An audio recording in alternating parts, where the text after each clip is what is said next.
All right, everyone. We are going to start with our season predictions. Then we're going to get into our awards. And then lastly, we're going to break down the playoff bracket. Would you like me to kick this off, or would you like to do the honor, sir? You could start us off, buddy. Start us off out east. All right. Out east. At the very top, this is going to surprise absolutely nobody listening to this. Something would have to go catastrophically wrong for the Boston Celtics to not finish as the number one seed in the Eastern Conference. We said all season last year, and Kristaps Porzingis missed a good chunk of last year, just got to get him healthy to the playoffs. That's all that matters. Well, turns out you didn't even need that. You didn't need him healthy for the playoffs. He had a couple of good stretches against the Mavericks in the finals, but other than that, pretty much unavailable. Didn't matter. They waltzed to the title with relative ease. This is a juggernaut of a team with one of the most underrated coaches in all of professional sports. You could argue, I still think a lot of people say Joe Mazzulla is a dummy. Very, very conclusively not a dummy. Less now for sure. Yeah. I don't know if he's Spoelstra, but he's certainly good. He's certainly good enough to win a title. So I have the Boston Celtics as the number one seed. Don't expect them to be as dominant as they were last year because Porzingis is already starting out, going to miss 25, 30 games to start the year. Wouldn't be surprised if they're even more cautious with him. But when you have a team with the highest level of star depth, having 5 top 50-ish players in the NBA, 6 top 100-ish players in the NBA, no other team can say that. And most importantly for the regular season, your best and second best player are almost unusually available in the current era of load management and guys missing time. Jason Tatum and Jaylen Brown, very few other top-end players in the NBA you prefer to have than them from an availability standpoint. They're going to play 70-plus games in all likelihood. Boston, number one. I agree. Celtics won, obviously. I kind of like how you talked about Kristaps first. If you're still saying the Celtics need Kristaps to contend, you simply didn't watch basketball in the spring because the team went out and showed that they do not. And they're not going to have him for a big stretch to open the season, and that's fine. Okay? I think a lot of people talk about the easy Celtics playoff run to the championship and sleep on the fact that they did it without Kristaps. I was saying on this show at many times last year, he was most valuable to the team, and that's just not true. It's just not. And I think if he goes down again, they'll find ways to win, as they proved last year that they can do. How will they mitigate not having Kristaps? They got Al Horford. Al Horford's back. He was not going to retire. Obviously, they're going to limit Al, what he does. This is where Brad Stevens is smart. I think Xavier Tillman's going to have a big impact. He's been shooting the ball well in preseason. He's shooting threes. He's shooting threes. He shot that 3 against Dallas in the finals, which is still one of my all-time favorite Celtic moments. Watching him gallop away, laughing, the bench going nuts. He's going to play a Horford-Porzingis kind of hybrid role. And I would argue Tillman showed me that he can guard high-end players. He's a good defensive player. And then, this is a weird one. I can't believe I'm saying this.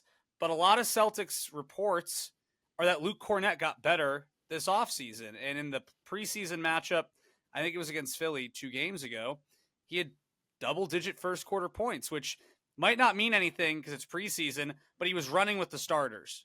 So it was the 4 guys you expect and Kornet. Kornet, if he can give you 12 points, 8 to 12 points, I would say, and decent defense, that's a win right there. Celtics bench overall seems locked in. Peyton Pritchard looks great. Hauser looks great. At this point, I don't know of where we're at the time of this recording.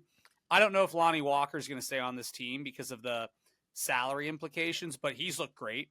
And if he stays, Baylor Shireman, Jordan Walsh, I was about to say I haven't watched any Celtics preseason. How's my boy Baylor Shireman doing? I had him pretty high in the rankings. He seems pretty good. Not doing a lot, but I mean, if called upon, he could definitely serve. And then you got the 4, the Holiday, White, and then Brown and Tatum. I'll talk about Brown and Tatum later, actually. But, yeah, Celtics number 1 for sure. Yeah. With the bullet, no disagreement there. Number 2, this is when things can get a little bit hairy. Who you got at number 2? Yeah, I went Knicks number 2, and I was wrestling with this. I did too. I went Knicks 2 because I just think there could be a team that gets in there and sneaks in there. And we'll talk about that. I just feel like what the Knicks are building, the team knows what they got to do. They have a lot of players, a lot of pieces, but at the same time, a lot of unknown, right? Like, they got OG Anunoby last offseason, right? But he didn't play a whole lot. When he did play, that roster they had looked good. But now that roster is not really the same thing anymore. You lose Randall, you lose DiVincenzo, you add in Mikal Bridges. We don't know what Mikal Bridges is going to bring. He was kind of bad for Brooklyn last year. A lot of people thought he'd take this leap that he simply did not take. You said on this show, I remember pretty vividly, you thought he had reached his ceiling already. So what are you going to get from Mikal Bridges? The role that he's going to slot into is more similar to what he did in Phoenix. But how much does that help you as a team? And then Karl Towns, that's a huge question mark.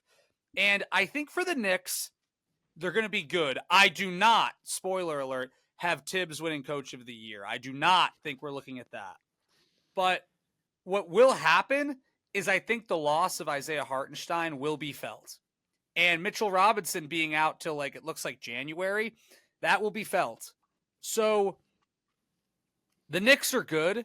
I actually think the Knicks being 2 speaks to a theme of mine, which is I am not super impressed with the East. Kind of looking it over, I was like, oh, I'm not the most impressed here. And I think the change and growth for some of these Eastern Conference teams, Henry's getting distracted by his cats, and he's very upset. He's throwing things, Sorry. Animal control. I think a lot of the teams out East didn't improve, in my opinion, in huge ways from the previous year. The Knicks did, though. I'll give the Knicks credit there. So Knicks are 2. I think they're better than every other team in the East right now today. I do not think they can play with Boston. But at this point, quite frankly, the teams that can play with Boston are definitely all out West. I do not think the Knicks can play with the Celtics. I agree with the Knicks at 2.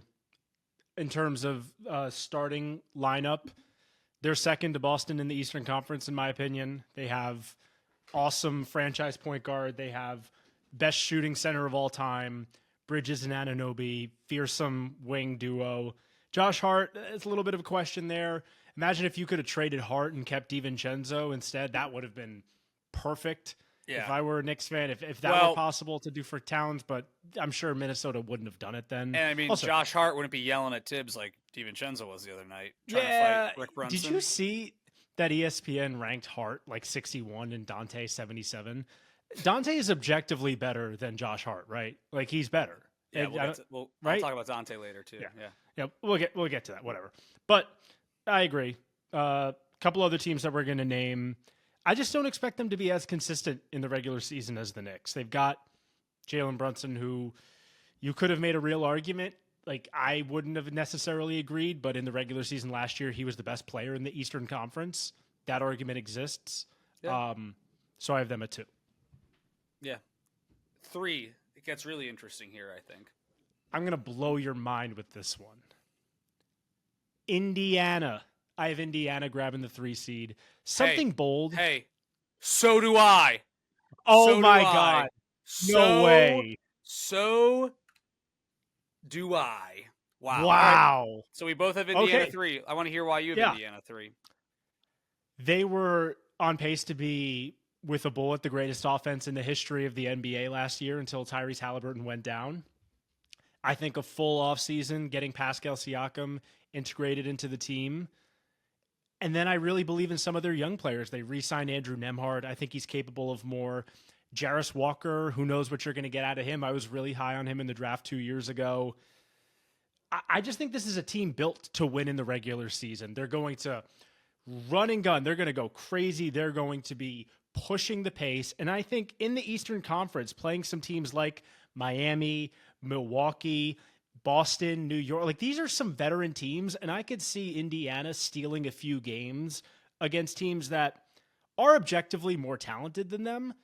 But I mean, as we saw earlier with Joel Embiid talking about, like he might not play back-to-back games again. So there's some opportunities to steal wins there for Indiana. I don't have them. I don't think they're the third best team in the Eastern Conference, but I have them as the 3 seed. Would you agree with my take? Guy you didn't name, Benedict Mathurin. Guy you did not name, Benedict Mathurin, who True will be coming back, who is proven to be a good piece for them as well. Yeah, I just think that team has weapons. I think they gave the Celtics the best fight in the playoffs of all the teams the Celtics played. Their style of play, they can literally run any team off the court. They hit tough shots. They're deep. They're energized. They're young. Yeah, I find it, when I look at a lot of these teams, it's hard not to pick Indiana over them. It just is. And I think with Halliburton, too, he's going to be motivated. He did not play well down the stretch last year. He played great the first half of the season. And he also, another motivation, didn't play in the Olympics, was just an empty roster spot, basically. Yep, was just we talked about the Tatum Brown motivation factor. Uh-oh. Hi, Theo. We talked about the Tatum Brown motivation factor. What about the Halliburton motivation factor? He, too, was in Paris and didn't play. Yeah, they got good pieces over there. The problem with Indiana, which is going to continue to be the problem, is that they're young and they can't play defense. So that is the problem. And if they can play with a little more discipline and with their high-powered offense get into actual structured defense, then they could really compete. I don't expect them to do that, though. But they'll beat a lot of good teams this year. They have a very bright future for sure. And I wouldn't mess with what they got going on there. I would allow some of these players to get older, maybe get one veteran defensive player in, and then you're in good shape in Indiana. But I wouldn't mess with what they got going on. Fourth for me, I'm going to go Philly. I think Philly's made good moves this offseason, but I think Philly is just kind of stuck. They're just in this perpetual state of good, not great. I think their championship window, frankly, passed. And I think you called it out already, but Embiid talking about how he'll never play in back-to-backs again, that doesn't instill confidence in me, And Embiid, at times in the Olympic run, looked great. At times did not look very good. You got Paul George. Obviously, he hyperextended his knee, might miss a couple games, but we'll be fine there. What's Paul George going to give you? What's Paul George and Joel Embiid have very similar track records when it comes to playoff performances. So that's not super great.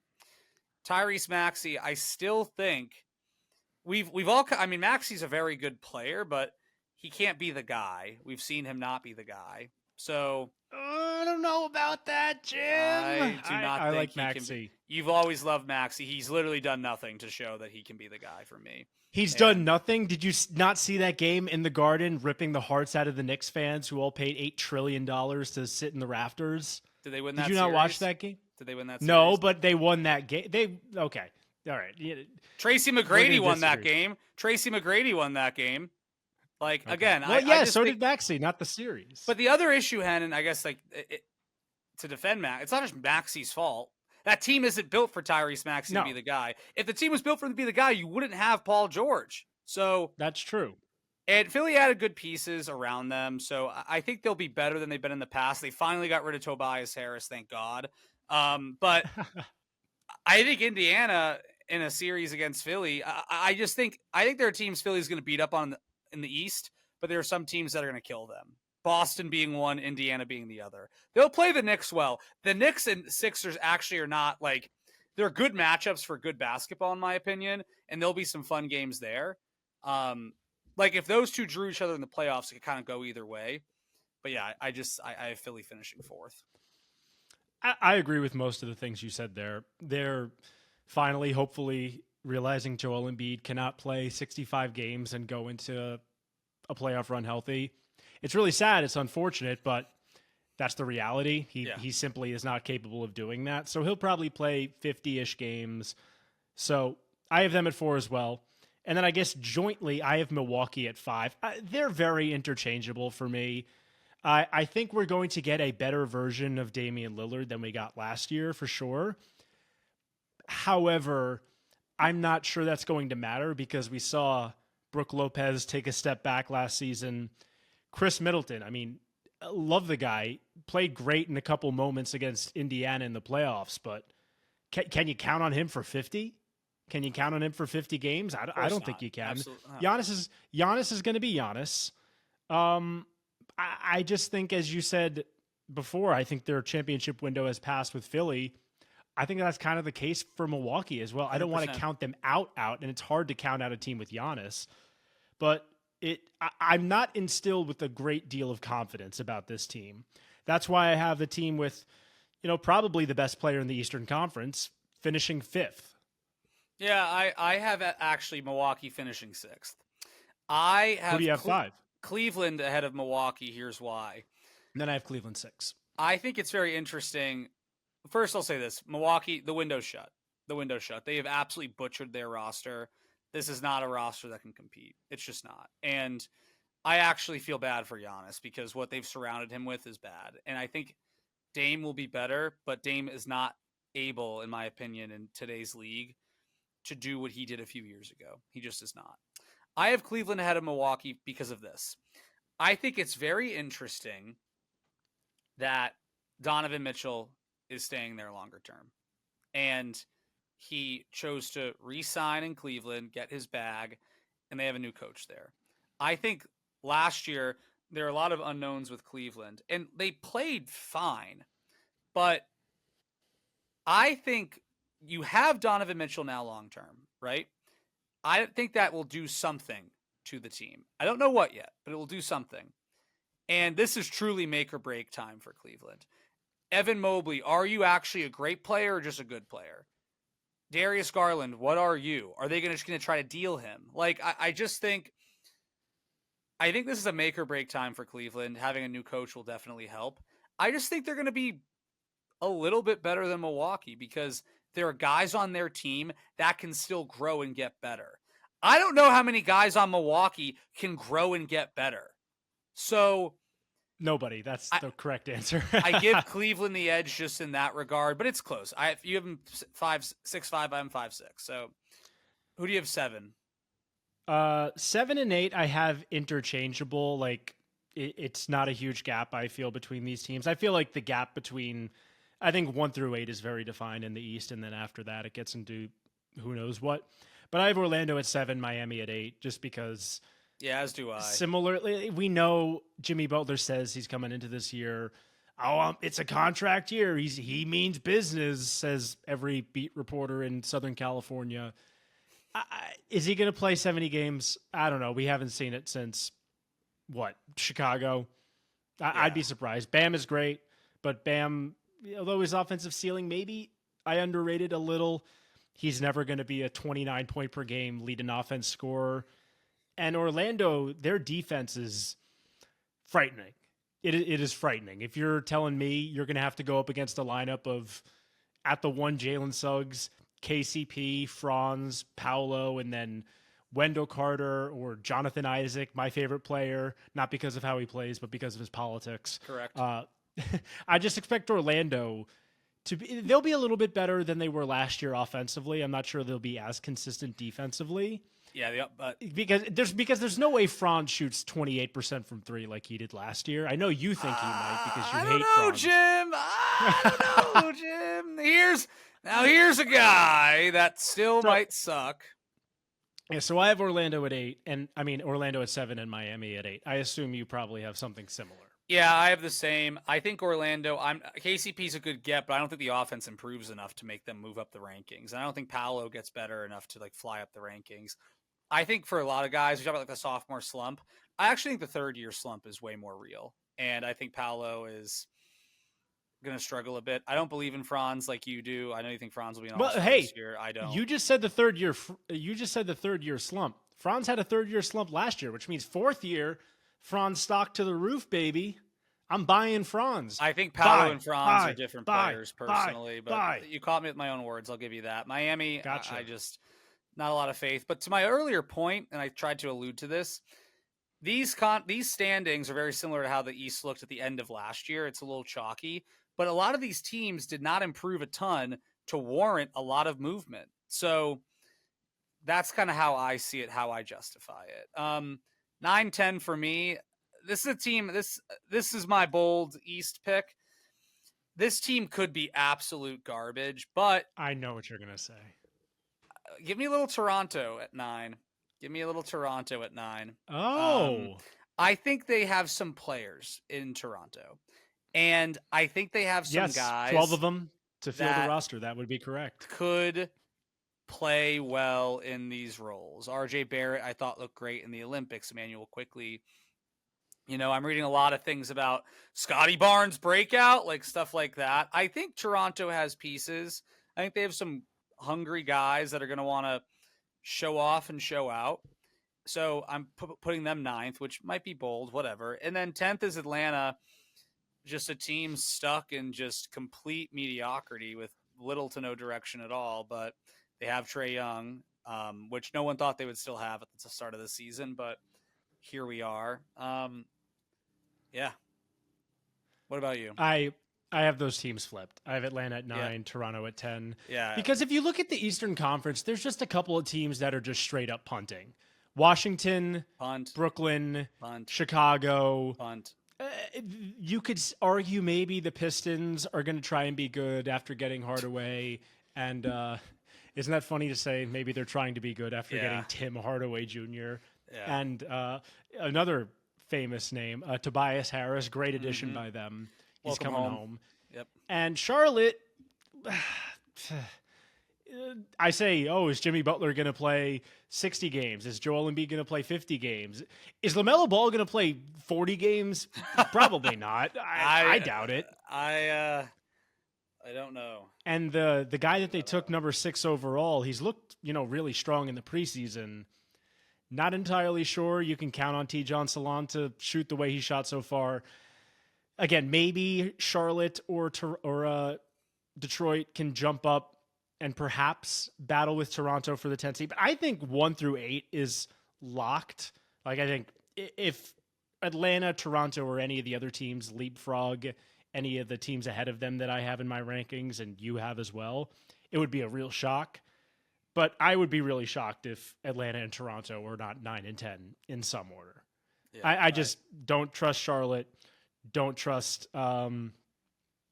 Detroit, and then Washington. The Nets are just a disaster organization in Chicago. Who knows? You got a bug on you there? I thought you were just upset with yourself. Got it. Yeah, I think I got it. Yeah, I was slapping myself because I was mad at my picks. But all right. So those are our conference predictions. We were pretty aligned on that. Not that much disagreement. Real quick, I went Celtics, Knicks, Pacers, Sixers, Cavs, Bucks, Magic, Heat, Raptors, Hawks. You went Celtics, Knicks, Pacers, Sixers, Bucks, Cavs, Magic, Heat, Hawks, Raptors. So just flipped our 5-6 and our 9-10.